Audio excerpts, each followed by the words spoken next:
Back on the TA today with the LS4L80E swap, and transmission's installed. Everything's buttoned up as far as that goes, except for the transmission control unit, the controller for the electrical shift on the transmission. We're going to make another video on that, but today we are taking some measurements to have a custom drive shaft made, and just want to kind of go through the steps of how I do that, and I do it exactly how the drive shaft shop that's making it wants me to do it. There's a couple different ways. Some people take measurements from the tail shaft seal to the U-joint, or the yoke on the differential.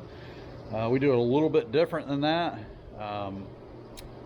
I know most people don't have a two-post lift, so they're going to be doing it on jack stands. I would prefer to have the car over on my four-post lift, so the whole weight of the car was sitting on all fours. And we don't have it currently on the two-post lift. It's just still staged up under it. I've got it with jack stands, and you can see there's a gap. I've got it up on the subframes in the front, and excuse the filthy mess out here. This shop hasn't been cleaned in forever, and we're going through pollen season here in Georgia, and I've got jack stands sitting on the rear end housing, so the weight of the car is totally sitting on the jack stands with the suspension loaded. Okay, and I let it sit for a couple of hours just to kind of let everything kind of settle out. As your rear end goes up and down in the car, your drive shaft slip yoke is going to slide in and out of the rear end, or excuse me, out of the tail housing of the transmission, the rear side of the transmission. So as the engine or the rear end's going up and down, the drive shaft's sliding in and out just a little bit. So we're starting the video out with it on the ground like this, or kind of on the ground on the jack stands, and I'm going to put it up in the air after I slide up under here and take my real measurements. So basically all you need is the car sitting on either on a lift with all the tires on the ground, or have it sitting on jack stands with the rear end weighted. So all you need is this right here. No special tools required really, and anybody can do it in the driveway as long as they have some tall jack stands. I guess you could really have the front end on the ground and have the back end on some ramps, as long as you can get up under there, slide up under there to take some measurements, which I'm not going to film me sliding up under here. I don't want to see me wallowing around the ground. So I'm going to take my measurements, and then I'm going to put it up in the air, and then I'm going to show you how I do it so I can film it a little easier. And then I'm going to send my measurements to the drive shaft shop in the morning, and he's going to have one made, or he's going to make one for me, and then I'm going to try to pick it up by the end of the day. Luckily we have a great little shop here local. It's just called Driveshaft Services. I believe it's a Marietta address in Georgia, or maybe Kennesaw, but I've been using them for years, probably 20 years. I've used them. They've built, I don't know, maybe a half a dozen or maybe a dozen drive shafts for me over the years. Anything from normal stuff to 5-second, 8th mile drag cars. Never had a problem with them. They've always done a real good deal for me. So all right, we'll get this thing measured up, and then I'll get it up in the air, and I'll show you the procedure that I take my measurements from. All right, so I crawled up under there, took my measurements, and had a little dinner, came back out. It's getting a little dark, so I got a light up under here. So basically all you're wanting to do is you want to slide your drive shaft yoke in. Let me light this up. It's a little shadowy. Okay, so you want to slide your drive shaft in, and then pull it, or your yoke, into the back of the tail housing. Slide it all the way in, and then pull it out an inch. This yoke is 5.5 inches long. It's a 32 spline. 4L80E. I believe the Turbo 400 is the same. If it was 27 spline, it would be a Turbo 350. That's what we had. But now we're going with a 4L80E. So, all right, we slid the yoke all the way in, pulled it back out an inch. Okay, and you have your normal yoke still in the rear end housing. He wants to take a measurement from the center of where the U-joint goes, so the center of the cap to the bolt hole. Okay, so when we take that measurement from center to the bolt hole, in my case, I have 44.5 inches.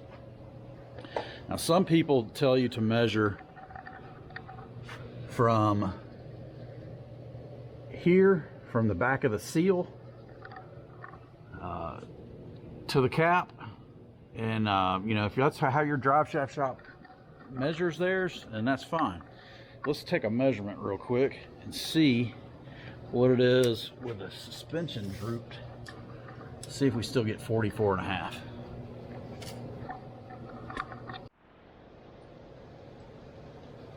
All right, like I said, I know the lighting's terrible in here. So if you can't see me, I apologize. So we're gonna go from the center of the cap.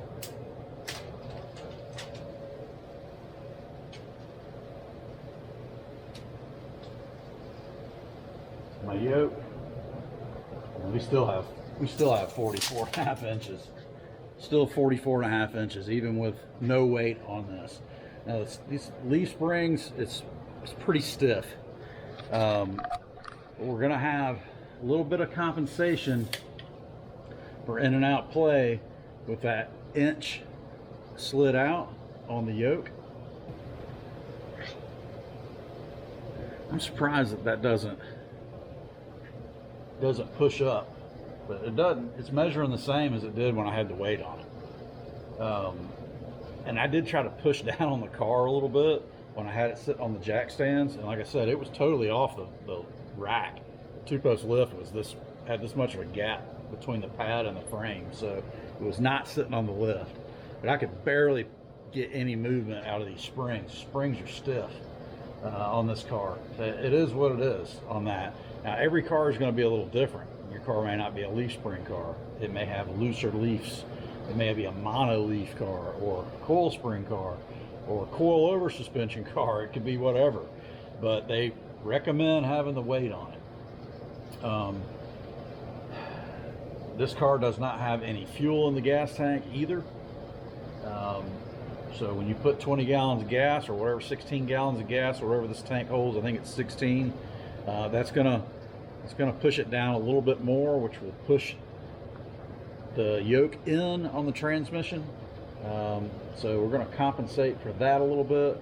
I think I'm going to go with probably 44 inches just to give myself another ½ inch of play going in and out, just because this thing did not sit down any, obviously, because we just measured and it's the same with the suspension hanging than it is with it sitting on the weight of the car. So that concerns me just a little bit.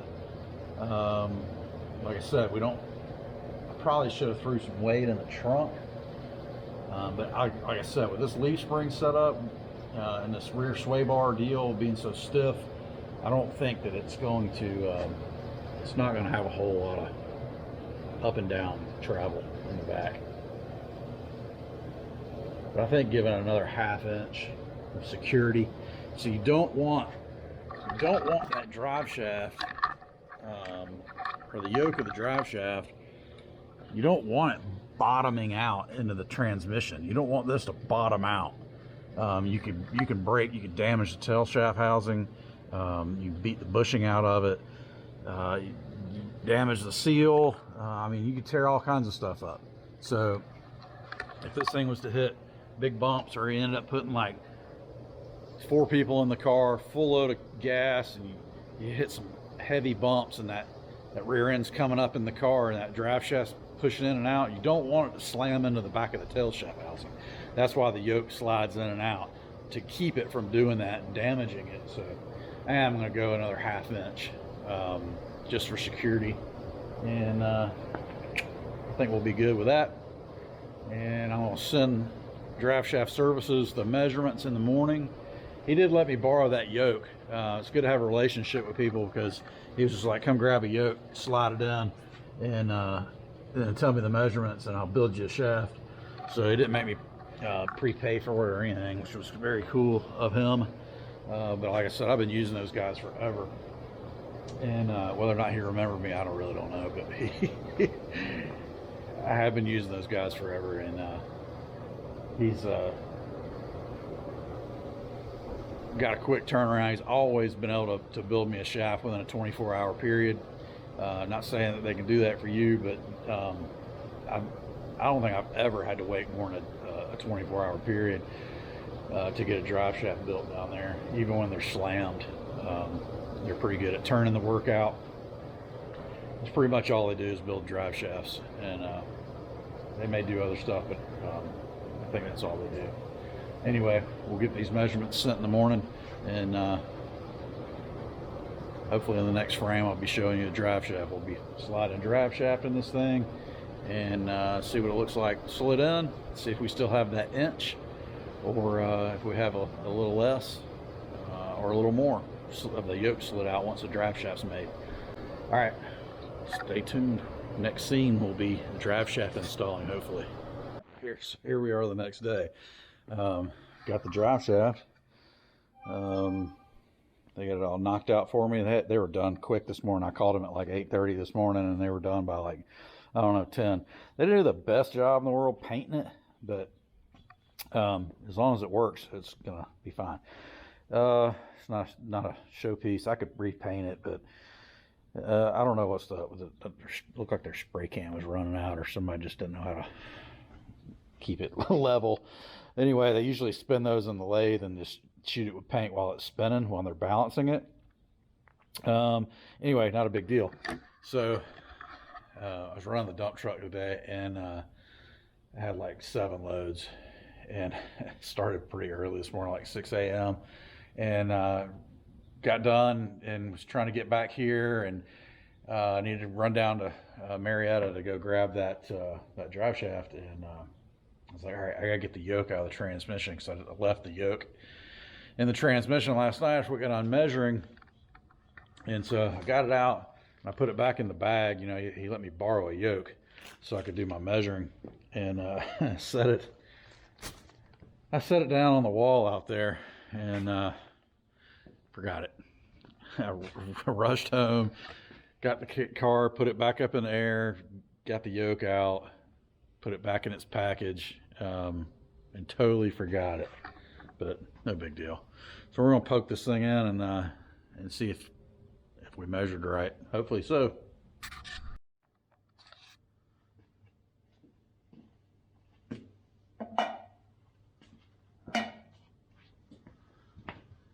All right, again, sorry if the lighting's bad. Got some trans gel, that's a little much. I just dipped my finger down in the tub. That's a little excessive, but we're gonna lube that up so we don't put that in dry. Yeah, that's gross. I gotta get that off. You know what? We'll just go ahead and stick that in there.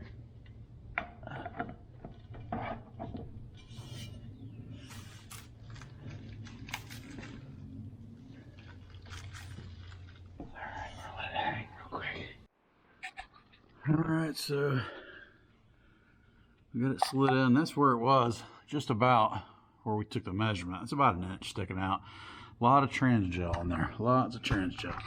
Get you spun around here on the rear end side, move the light, and hopefully that'll be okay. It won't be too shadowy.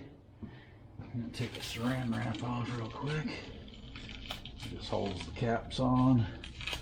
This is the moment of truth. Did we measure right? Did we measure right?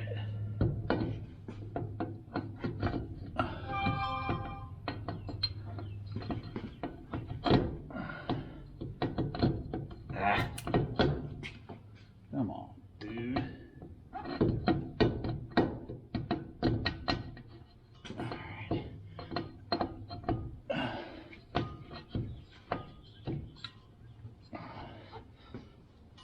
pull it out a little bit. He told me to measure to the hole, but I think he really meant to measure to the center of the cap, which is not far from the hole. So we did that, right? And that broadened our gap up there, but we are hanging, which we, if you remember right, we determined last night that even with this thing sitting on the jack stands, it didn't really move too much. I got nervous about it, and after I stopped filming, I let the car all the way down on the ground and let it sit, and I pushed up and down on the rear end a few times. Like I said, there's no gas in this thing, so you're gonna add quite a bit of weight when you put some fuel in it. And I crawled up under there, which there's not much room, and I measured again, and it was maybe 1/4 an inch different, but I think it was pretty close to the same. It was really hard to tell exactly, laying on my back trying to get up under this low car. This thing sits so low, but I wanted the car to be fully on the ground, because even this thing on jack stands, being a subframe car like this, the body kind of has some give in it and can change things. So anyway, I think we're going to be good still. It's still only like 1.5 inches. Jeez.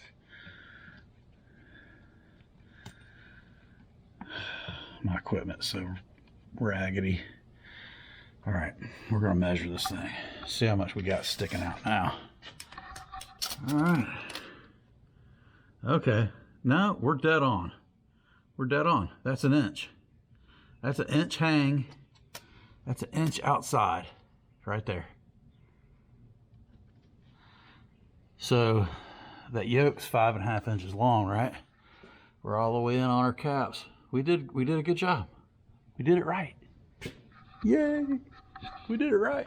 All right, cool. As you can see, with a stock U-joint, that's what we've got. There's 3.5 inches. They call this 5.5. They say this is 5.5, but it's to the cap.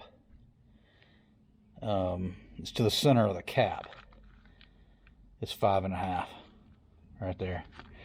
But right there, you've only got roughly, it's about 3.5 sticking out. So we've got about 2.5 inches inside the transmission on the yoke. These are such a short shaft yoke. You don't want any more than that out, because it's going to put too much stress on the tail shaft. So anyway, we did a good job. All right, I'm going to put the caps on it, and we're going to lower this thing down. And we've got some other projects coming right behind this on this deal, because we're getting so close to firing this thing up and taking her for a rip. I got the pedal bracket for the electronic throttle control, electronic GM throttle pedal. We're going to show you that in the next video. We're going to prime the engine with oil, get some oil pressure up, and then we're going to put some fuel in it. We're going to hook the ignition feed up. I don't have the ignition signal hooked up yet, so I can spin the motor over, have no ignition at all, to get my oil pressure up, but I'm going to show you that in the next video. So come back, check us out again. All right, drive shaft whooped.